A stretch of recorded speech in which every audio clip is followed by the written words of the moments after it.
আপনারা শুনছেন Saturday suspense by Kunal season 3। আর এই সিজনে রয়েছে প্রেমেন্দ্র মিত্রের রচিত ঘনাদা সমগ্র। ঘনাদা সমগ্র থেকে আজকের গল্প দাদা। গল্প পাঠে এবং বিভিন্ন চরিত্রে আমি কুনাল আচার্য। গল্প শুনতে ভালো লাগলে চ্যানেলটিকে সাবস্ক্রাইব এবং ভিডিওটিকে একটি লাইক করে দেবেন। তাহলে শুরু হচ্ছে দাদা।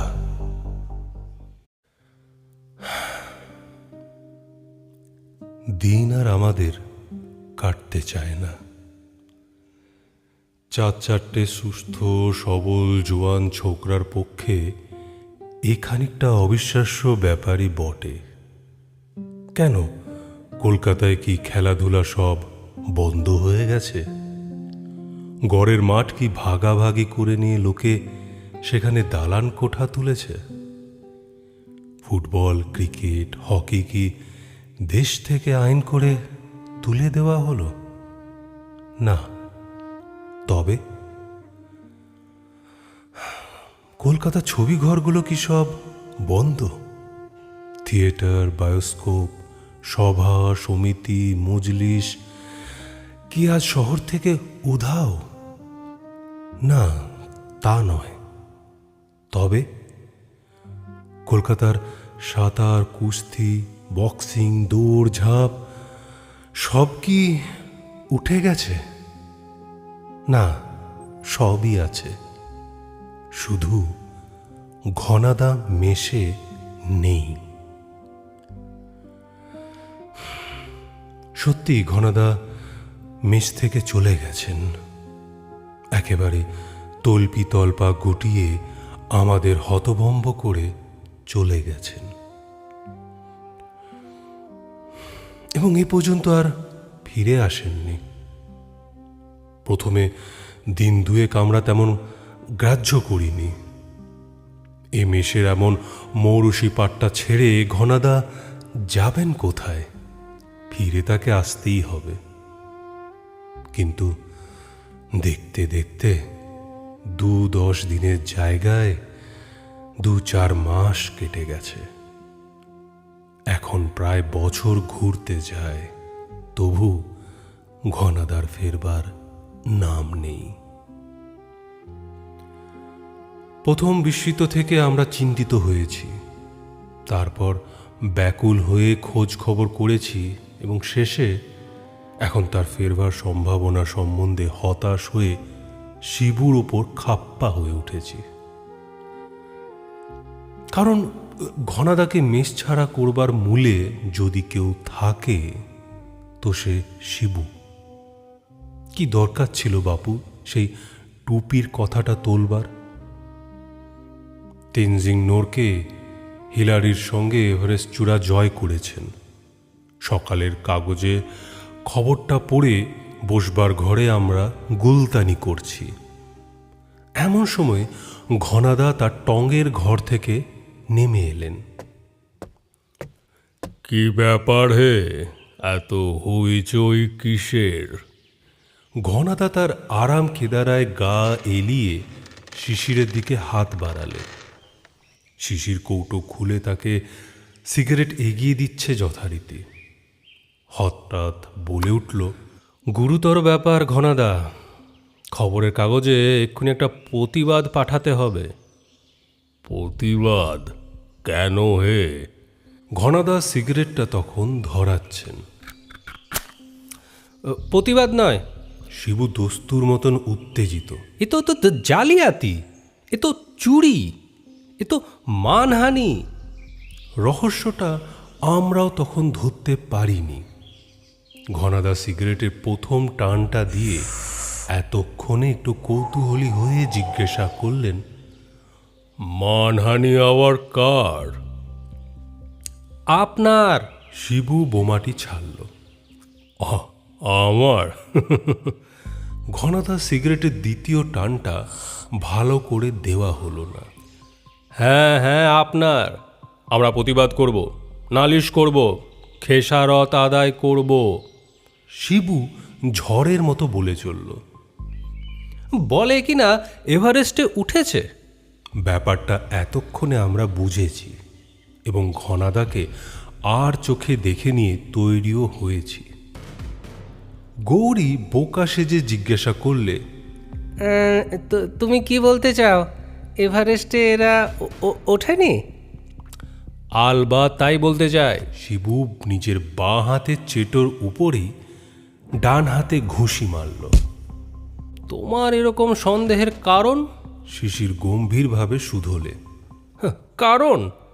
শিবু নাটকীয়ভাবে সকলের দিকে একবার চোখ বুলিয়ে নিয়ে বললে, কারণ টুপি। টুপি? আমরা যেন আকাশ থেকে পড়লাম। হ্যাঁ, ঘনাদার টুপি। শিবু ব্যাখ্যা করে বুঝিয়ে বলল, দেখো, এভারেস্টে উঠলে সে টুপি পেত না, আর সে টুপি পেলে এভারেস্টে প্রথম উঠবার বাহাদুরি আর করত। ঠিক ঠিক, এটা তোমরা ভাবিনি, একদম ঠিক। আমরা সবাই সায় দিলাম। কাগজে এক্ষুনি ঘনাদার নাম দিয়ে একটা চিঠি পাঠাতে হবে, আমরাই লিখে দিচ্ছি। ঘনাদা শুধু একটা সই, ব্যাস। ঘনাদা সিগারেটের তৃতীয় টান আর দেওয়া হলো না। তিনি আরাম কেদারা থেকে কি একটা কাজের নাম করে উঠে পড়লেন। সেই যে উঠে বেরিয়ে গেলেন, আর যে ফিরবেন কখন কি জানি। ঘনাদার অভাবে মেষ আমাদের অন্ধকার। আড্ডায় এসে আমরা বসি, বিরস মুখে এক এক করে, আবার উঠে যায়। কিছুই আর জমে না। হঠাৎ সেদিন সন্ধেয় এই ঢিমে আসর একটু চঞ্চল হয়ে উঠল। ঘনাদার তেতলার ঘরখানা এ পর্যন্ত খালিই ছিল। প্রথমে নিজেদের গরজে আমরা কাউকে সেখানে ঢুকতে দিইনি, কিন্তু গত 2-1 মাস ধরে মেষের অন্য বোর্ডারদের মুখ চেয়ে নিজেদের জেদ ছেড়ে দিতে হয়েছে। ঘনাদার আসবার কোনো ভরসাই নেই। মেষের ক্ষতি করে কতদিন একটা ঘর আটকে রাখা যায়? এখনো কেউ ঘর দখল করেনি, তবে লোকে আসা যাওয়া করছে। কিন্তু হঠাৎ ওপরের সেই ঘরে কিসের শব্দ? জিনিসপত্র নাড়ান না? পরস্পরের মুখ চাওয়াচাওয়ি পর শিবুই আগে বারান্দায় গিয়ে একবার উপরে উঁকি দিয়ে এলে। হ্যাঁ, ওপরে ঘরে আলো জ্বলছে। কাউকে আর কিছু বলতে হলো না। হুড়মুড় করে সবাই একসঙ্গে সিঁড়ি দিয়ে ওপরে গিয়ে উঠলাম। ঢোকবার আগেই ঘরের ভিতর থেকে ডাক এলো, আসুন আসুন আসুন আসুন। ঘরের চৌকাঠেই থমকে দাঁড়ালাম সবাই। ইনি তো ঘনাদা নন? আসুন ভেতরে, আসুন আসুন আসুন, ভেতরে আসুন। ভদ্রলোক অমায়িক। ঘনাদা রোগা, লম্বা, শুকনো, আর ইনি মোটা, বেটে এবং দিব্য গোলগাল। কিন্তু তবু কোথাও যেন মিল আছে। সে মিল ভালো করে কিছুক্ষণ পরে টের পেলুম। কিন্তু তখন দরজায় আমাদের অবস্থা যজৌ না তস্থৌ। আমতা আমতা করে বললাম, না, ভেতরে আর যাব না, আমরা আসি আমরা। আসবেন কি? বিলক্ষণ ছুটোছুটি করে এসে দরজা থেকে ফিরে যাবেন? আসুন, ভেতরে আসুন, ভেতরে আসুন। ব্যাপারটা একটু বিষদৃশ্যই বটে।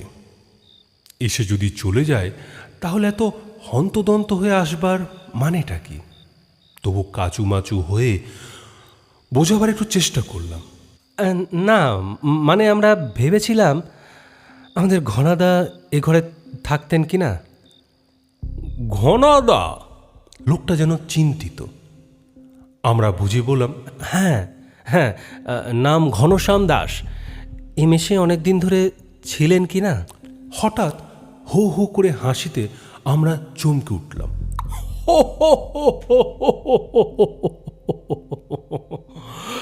ভদ্র ভদ্রলোক বেশ কিছুক্ষণ হেসে নিয়ে তারপর বললেন, ঘন্টা, ঘন্টা, ঘন্টা। আমরা তাজ্জব। হ্যাঁ হ্যাঁ, আমাদের ঘন্টা। ভদ্রলোক এবার আরও একটু বিশদ হলেন। আপনারা যাকে ঘনাদা বলতেন সেই হলো আমাদের ঘন্টা। হ্যাঁ, মনে পড়েছে বটে। ঘন্টা এরকম একটা মেশে কোথাও থাকতো বলেছিল। তারপর গল্প টল্প দু চারটে শুনেছি। আমাদের ঘনাদাকে চিনতেন? আমরা উদ্গ্রীব। চিন্তাম বই কি। ভদ্রলোক হঠাৎ দীর্ঘশ্বাস ফেললেন। কিন্তু ঘন্টা তো আর ফিরবে না। ফিরবে না কেন? আমরা ঘরের ভেতর তখন ঢুকে পড়েছি। কানের প্লাগ, খালি তক্তা পোস্টায় কখন সবাই বসে পড়েছি টেরও পাইনি। ব্যাকুলভাবে জিজ্ঞাসা করলাম, কানের প্লাগ খুলে গেল মানে? মানে মানে বোঝাতে অনেক দূর যেতে হবে। ভদ্রলোক চিবুক ও বুকের মাঝে অদৃশ্য গলাটায় হাত বুলিয়ে কড়িকাঠের দিকে মুখ তুলে অনেক দূরেই যেন দৃষ্টি মেলে শুরু করলেন। দ্বিতীয় বিশ্বযুদ্ধ শেষ হয়েছে। এদিকে ইংরেজ মার্কিং, ওদিকে রুশ। কে আগে বার্লিন দখল করবে তার পাল্লায় রুশদের জিত হয়েছে। বার্লিন একটা ধ্বংসপুরী। ইংরেজ মার্কিনের বোমা আর রুশদের গোলায় শহর গুঁড়ো হয়ে যে ধুলো উড়েছে আকাশে, তা তখনও থিতোয়নি। দিনের বেলাতেই যেন ঝাপসা কুয়াশায় অন্ধকার। ভয়ে ভয়ে পথ চলতে হয়। কোথাও কোনো নড়বড়ে ছাদ কি দেওয়াল মাথায় ভেঙে পড়ে তার ঠিক নেই। Kaiser Wilhelm Strasse. চমকে উঠবেন না, ওটা রাস্তার নাম। তা থেকে বেঁকে একটা সরু গলি রাস্তায় চলেছি সেদিন। এমন সময় চমকে উঠলাম।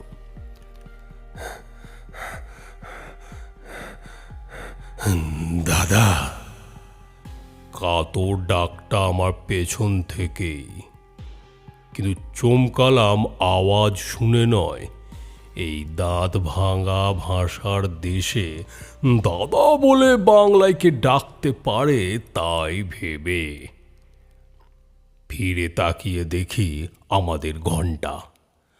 অকাজে বেপট জায়গায় বেঘরে পড়তে তার জুড়ি নাই। বিরক্ত হয়ে বললাম, এই তুমি আবার এখানে কোথা থেকে হে? ঘন্টা ছুটে এসে আমার হাত দুটো বাড়িয়ে ধরে বললে, সব কথা পরে বলবো দাদা, এখন আমায় বাঁচাও। দিব্যি বেঁচেই তো আছো দেখছি, বাঁচাবো আর কি বলে বিদ্রুপ করে আবার মায়াও হলো একটু। বললাম, কি ফ্যাসাদ আবার বাঁধিয়েছ শুনি? ঘন্টা কিছু বলবার আগেই হঠাৎ বড় রাস্তার দিকে মেশিন গান পটপটিয়ে উঠল। চোখের পলক পড়তে না পড়তে ঘন্টার সেখানে নাই। এক দৌড়ে রাস্তার ধারে একটা বোমা ভাঙা বাড়ির শুকনো এক চৌবাচ্চায় গিয়ে তখন সেঁধিয়েছে। সেখানে গিয়ে ধরতেই কাঁপতে কাঁপতে বললে, ফ্যাসাদ ওই দাদা, ওই একটাই ফ্যাসাদ। অবাক হয়ে বললাম, আরে ও তো বেওয়ারিশ ভারী ঘর পেয়ে যুদ্ধের গোলমালে যারা লুটপাটের ফিকিরি আছে তাদের রুশ শান্তিরা গুলি করছে। তোমার ওতে ভয়টা কিসের? ভয়টা কিসের তো বলে দিলে আমার চেহারাটা কি লুটেরার বদলে দেবদূতের মতো যে শান্তিরা আমার ছেড়ে কথা কইবে। ঘন্টার কাঁদুনি শুনে হাসি পেল একটু। বললাম, চেহারা তোমার যাই হোক না কেন, মিলিটারি পাস তো আছে। Military pass? আমি কি রুজভেল্ট চার্চিলের ইয়ার না স্ট্যালিনের দোস্ত যে মিলিটারি পাস পাবো? প্রাণটা নিয়ে ইঁদুরের মতো এই কদিন বার্লিন শহরে লুকোবার গর্ত খুঁজে ছুটোছুটি করছি। কখন ধরা পড়ি কে জানে। এবার পিঠ চাপড়ে তাকে সাহস দিয়ে বললাম, আচ্ছা ভয় নাই, মিলিটারি পাসের ব্যবস্থা তোমার করে দেব, কিন্তু মরতে শহরে এমন সময় কেন এসেছিলে বলো তো? ভরসা পেয়ে ঘন্টা তখন একটু চাঙ্গা হয়েছে, বললে, বেশি কিছু নয় দাদা, একটা হিসাবের কল। তার একটা সুলুক সন্ধান নিয়ে যেতে পারলেই মোটা বকশিস পেতাম, কিন্তু কারিগর সমেত সে কল এখন রুশদের গোলায় কোন পাতালে চাপা পড়েছে কে জানে। না হেসে আর পারলাম না, বললাম, সাগর ডিঙ্গোতে তোমার মতন ব্যাংকে যারা পাঠিয়েছে তাদের বলিহারি।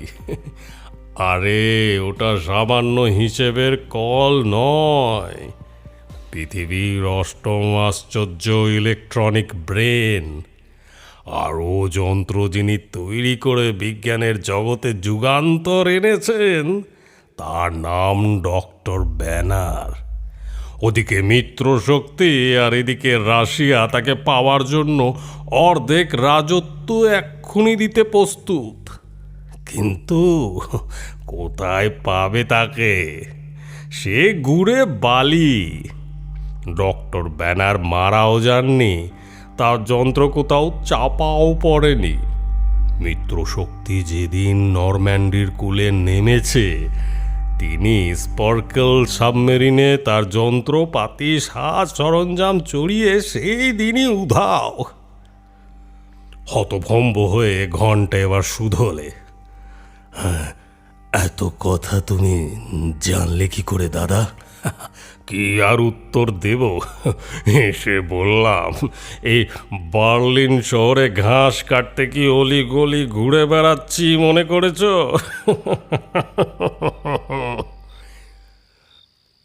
ঘনাদার দাদা সত্যি একটু হেসে এবার থামলেন।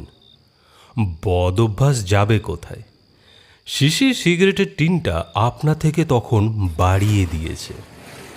দাদা কিন্তু সেটিকে মোলায়েমভাবে প্রত্যাখ্যান করে প্রকাণ্ড একটা ডিবে থেকে সশব্দে এক টিপ নস্যি নিয়ে নাক মুছলেন।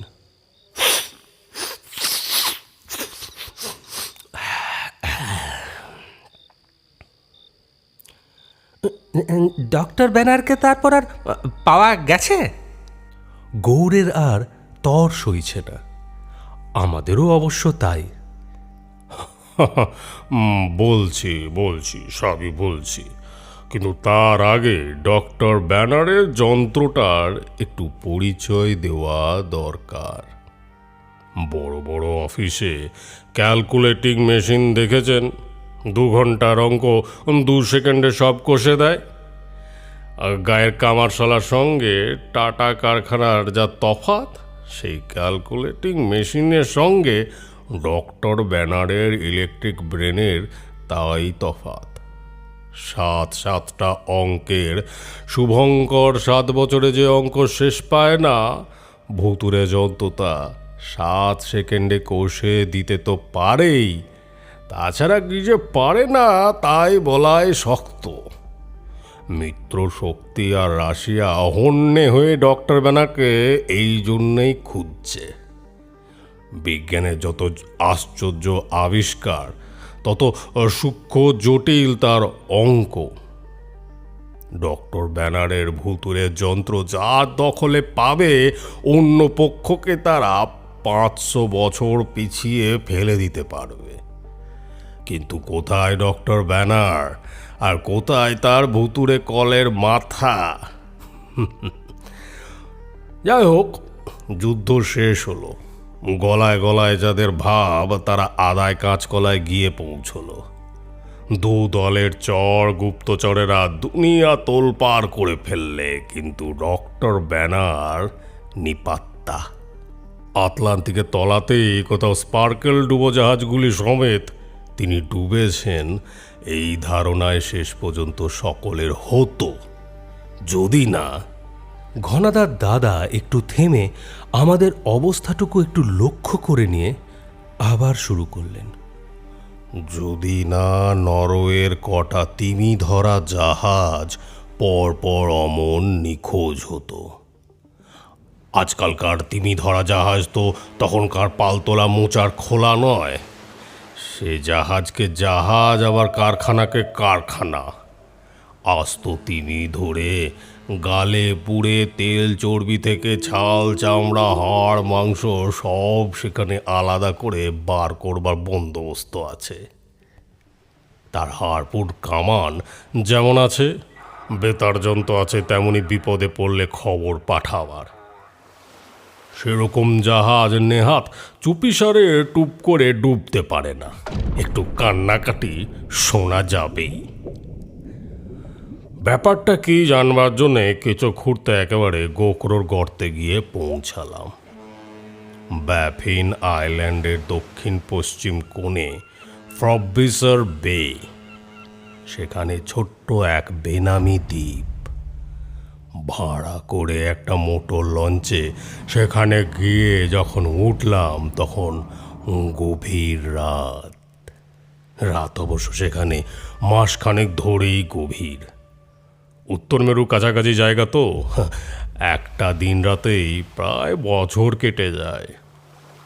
একটা সরু খাঁড়ির মধ্যে মোটর লঞ্চ ঢুকিয়ে নামলাম তো বটে, কিন্তু সেই আবছা অন্ধকার রাজ্যে বরফ ঢাকা পাথুরে জায়গায় দু পা গিয়ে ঘন্টা আর যেতে চায় না। ঘন্টা সেই থেকে সঙ্গে আছে বলা বাহুল্য। ঘন্টাকে বোঝাবো কি, নিজেরই তখন কেমন অস্বস্তি হচ্ছে। দুনিয়ায় হেন বিপদ নেই যাতে পড়িনি, কিন্তু এই যেন সব কিছু থেকে আলাদা ব্যাপার। ভয়ঙ্কর একটা আতঙ্কই যেন আবছা অন্ধকার হয়ে চারিদিকে ছমছম করছে। আকাশ থেকে, মাটির তলা থেকে একটা বুক গুড় গুড় করা ভয়ের কাঁপুনি উঠে সমস্ত শরীর হিম করে দিচ্ছে। কিন্তু তা বলে থামলে তো চলবে না। ঘন্টাকে ধমক দিতে যাচ্ছি এমন সময় চিৎকার করে উঠল, ওই পালালো পালালো পালালো পালালো। ফিরে দেখি সত্যি একটা আবছা মূর্তি পাথরের একটা ঢিপির পাশ থেকে ছুটে আমাদের লঞ্চটায় গিয়ে লাফিয়ে ওঠে আর কি। তখনই ছুট, খানিকটা ধস্তাধস্তি। মূর্তিটাকে কাবু করে মাটিতে ফেলতেই সে কাতরে উঠল। ছাড়ো ছাড়ো ছাড়ো আমায়, ছাড়ো ছাড়ো, যদি বাঁচতে চাও তো এখনই পালালে নয়, এখনই পালালে নয়। চোস্ত জার্মান কাতরানি শুনে টর্চটা জেলে তার মুখে ফেলে দেখি, এ কি, এই যে ডক্টর ব্যানার, কিংবা তার বউতো বলা যায়। ফ্যাকাশে মুখে যেন রক্ত নেই, শরীরের হাড়ের ওপর শুধু চামড়াটা আটা। অবাক হয়ে গেলাম। ব্যাপার কি ডক্টর ব্যানার, আপনার খোঁজে জমের এই উত্তর দৌড়ে এলাম, আর আপনি পালাচ্ছেন কেন? সব বলবো, সব বলবো। আগে আগে লঞ্চে উঠে বেরিয়ে পড়ো, তারপর না হলে মারা পড়বে সব। আমি কিন্তু নাছোড় বান্দা, সব কথা না শুনে নট নরণচরণ, নট কিছু। নিরুপায় হয়ে যত তাড়াতাড়ি সম্ভব ডক্টর ব্যানার তারপর যা বললেন তা শুনে আমরা থ। দুনিয়ায় এরকম তাজ্জব ব্যাপার কখনো কেউ শোনেননি, কল্পনাও পর্যন্ত করেছে কিনা সন্দেহ। ডক্টর ব্যানার আটলান্টিকে ডোবেননি, 3টে সাবমেরিন নিয়ে অনেক ভেবে চিনতে জুমের অরুচি দ্বীপে এসে উঠেছিলেন। যেসব লোকজন সঙ্গে এনেছিলেন তাদের দিয়ে কয়েক বছর ধরে ধীরে ধীরে তিনি তার আশ্চর্য কলের মাথা তারপর বানিয়েছিলেন। এমন সব উন্নতি তারপর সে কলের করেছেন যে জার্মানি যে যন্ত্র তখনই পৃথিবীর বিস্ময় ছিল, তার কাছে ছেলে খেলা হয়ে গেছে। এই এক দানবীয় কলের মাথা দিয়ে সমস্ত পৃথিবী তিনি জয় করবেন, শাসন করবেন, এই তার জেদ। এ কলের মাথা শুধু অঙ্ক কষে না, ভাবে, আর যে কোনো বিষয় ভেবে যে সিদ্ধান্তে পৌঁছয় তা নির্ভুল। পৃথিবীর সব দিকের সমস্ত বৈজ্ঞানিকের মাথা একত্র করলেও এর তুলনায় তা সমুদ্রের কাছে ডোবা। সৃষ্টির রহস্যের বড় বড় কূট কচাল তো বটেই, ছোটোখাটো তুচ্ছ বিষয়ও তার বুদ্ধির প্যাচ একেবারে থ করে দেয়। এই দানবীয় কলের মাথার পরামর্শ পেলে মানুষের সভ্যতা গরুর গাড়ির তুলনায় একেবারে রকেটে উড়ে এগিয়ে যাবে। শুধু কটা কল টিপলেই হলো। আলাদ্দিনের পিদিমের কাছে কিছুই নয়। ডক্টর ব্যানার হাতে স্বর্গ পেয়ে যখন ধরাকে সরা দেখছেন, এমন সময় একদিন বিনা মেঘে বজ্র পড়েছে। ডক্টর ব্যানার আতকে উঠে একদিন টের পেয়েছেন যে তিনি কলকে নয়, কলই তাকে চালাচ্ছে। কল টিপে ভাবালে যে ভাবত সে যন্ত্র কেমন করে স্বাধীন হয়ে উঠেছে। আর সে স্বাধীনতার মানে কি? নিজের ভাবনা নিজেই শুধু ভাবে না, এমন অদৃশ্য আশ্চর্য শক্তি তার ভেতর জেগেছে যে তাই দিয়ে ধারে কাছে তুচ্ছ মানুষ যারা থাকে তাদের একেবারে খেলার পুতুল বানিয়ে দেয়। তা সে শক্তির কাছে কারো রেহাই নেই। মানুষ তাকে দিয়ে এতদিন প্রশ্নের উত্তর জেনেছে, এখন সে মানুষকে প্রশ্ন করে তার সব কিছু জানবে, যেমন খুশি চালাবে। এই তার দানবীয় খ্যাপামি। হাতে ছুরি পেলে দুরন্ত ছোট ছেলের যেমন সব কিছু কেটে সুখ, এই যন্ত্র তেমনই পৈশাচিক বিলাস। প্রশ্ন করায় আর প্রশ্ন শোনায়। সময় যেন তার কাটে না। আর কিছু যখন নেই তখন খালি প্রশ্ন করতে হবে তাকে, প্রশ্নের পর প্রশ্ন। আর পটপট তার উত্তর দিয়ে তখনই সে চাইবে আবার প্রশ্ন। জিজ্ঞাসা করবার মতন প্রশ্ন খুঁজতে খুঁজতে হয়রান হয়ে উন্মাদ হয়ে ডক্টর ব্যানারের সঙ্গীরা একে একে সব শেষ হয়ে গেল। কটা তিমি ধরা জাহাজ কি কুক্ষণে এখানে এসে পড়েছিল, তাদের লোক লস্কর সব দুদিনেই কাবার। পালাবার উপায় নাই তার হাত থেকে। অদৃশ্য অজানা শক্তিতে এই দ্বীপের 10 মাইলের মধ্যে যে কেউ আছে তার কাছে বাধা। ডক্টর ব্যানার তার জীবনের সমস্ত বিষয় পাণ্ডিত্য আটকে কোনো রকমে প্রশ্নের পর প্রশ্ন জুগিয়ে এখনও টিকে ছিলেন, কিন্তু তার সমস্ত পুঁজিও শেষ। এক্ষুনি না পালালে আর রক্ষা নেই। সব শুনে জিজ্ঞাসা করলাম, কিন্তু অদৃশ্য শক্তিকে যদি বাধা হন তাহলে আপনি পালাচ্ছেন কি করে? আমরাই বা কিছু বুঝতে পারছি না কেন? ডক্টর ব্যানার বললেন, নেহাত দৈবাত একটা সুযোগ পেয়ে একটা তার আমি আলগা করে দিতে পেরেছি আজ। কলের মাথা তাই খানিকক্ষণের জন্য বিকল হয়ে আছে, কিন্তু সে বেশিক্ষণ নয়। এক্ষুনি হয়তো শুধরে নিয়ে চাঙ্গা হয়ে উঠবে। তাহলে উপায়? উপায় এখনই লঞ্চ চালিয়ে বেরিয়ে পড়া। কিন্তু 10 মাইল পার হওয়ার আগে যদি ওই দানব জেগে ওঠে? তারও একটা উপায় করেছি। ডক্টর ব্যানার পকেট থেকে কটা ছোট ইলেকট্রিক প্লাগের মতন জিনিস বার করে আমাদের হাতে দিয়ে বললেন, শীঘ্রই এগুলো কানে গুঁজে নিন এগুলোকে। পরীক্ষা এখনো হয়নি, তবে আমার ধারণা কলের মাথার অদৃশ্য শক্তির কানের ভেতর দিয়ে আমাদের মগজে হুকুম চালায়। আমার গোপনে তৈরি এই প্লাগ সে শক্তিকে খানিকটা ক্ষীণ করে দিতে পারবে। মোক্ষম সময়ে প্লাগের ঠুলি দুটো হাতে পেয়েছিলাম। শরীরে হেঁচকার টানে যেমন হয়, হঠাৎ মাথায় ঠিক তেমনই একটা প্রচণ্ড ঝাঁকুনি খেয়ে বুঝলাম দৈত্য মাথা জেগে গেছে। তৎক্ষণাৎ ঠুলি দুটো দু কানে গুঁজলাম, কিন্তু ঠুলিতে কি আটকায়? মনে হলো কে যেন আমাদের মগজে ভর করে প্রাণপণে আমায় কোথাও টানছে। ঠুলির ধরুন টানটা একটু কম, এই যা। পড়ি কি মরি করে তিনজনে লঞ্চে গিয়ে উঠে ইঞ্জিন চালিয়ে দিলাম।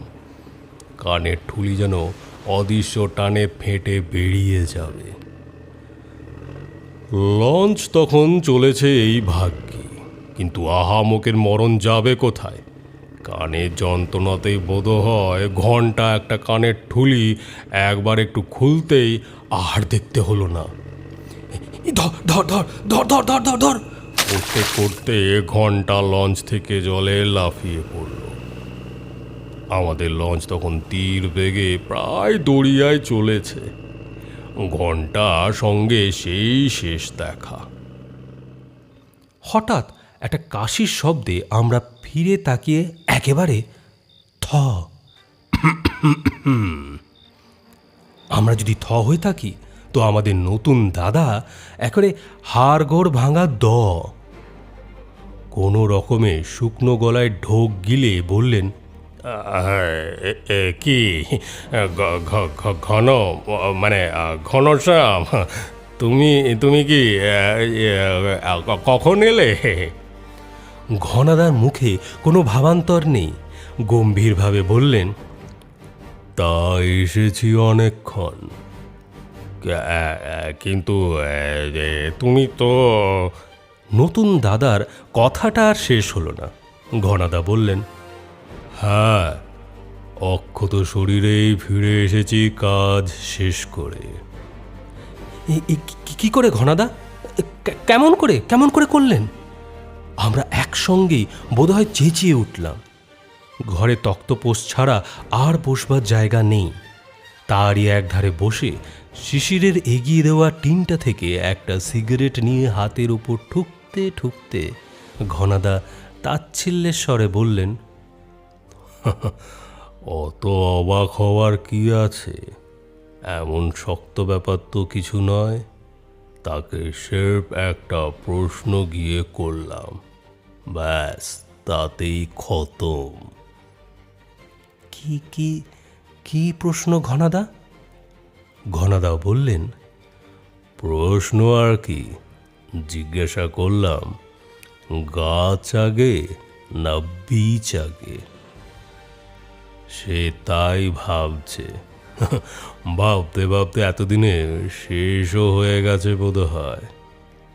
হঠাৎ জোর করে ঘনাদার পায়ে ধুলো নিয়ে আমাদের নতুন দাদা ঘর থেকে বেরিয়ে গেলেন। এখানে সমাপ্ত প্রেমেন্দ্র মিত্রের রচিত ঘনাদা সমগ্র থেকে আজকের গল্প দাদা। গল্প শুনতে ভালো লাগলে চ্যানেলটিকে সাবস্ক্রাইব এবং ভিডিওটিকে একটি লাইক করে দেবেন। অসংখ্য ধন্যবাদ।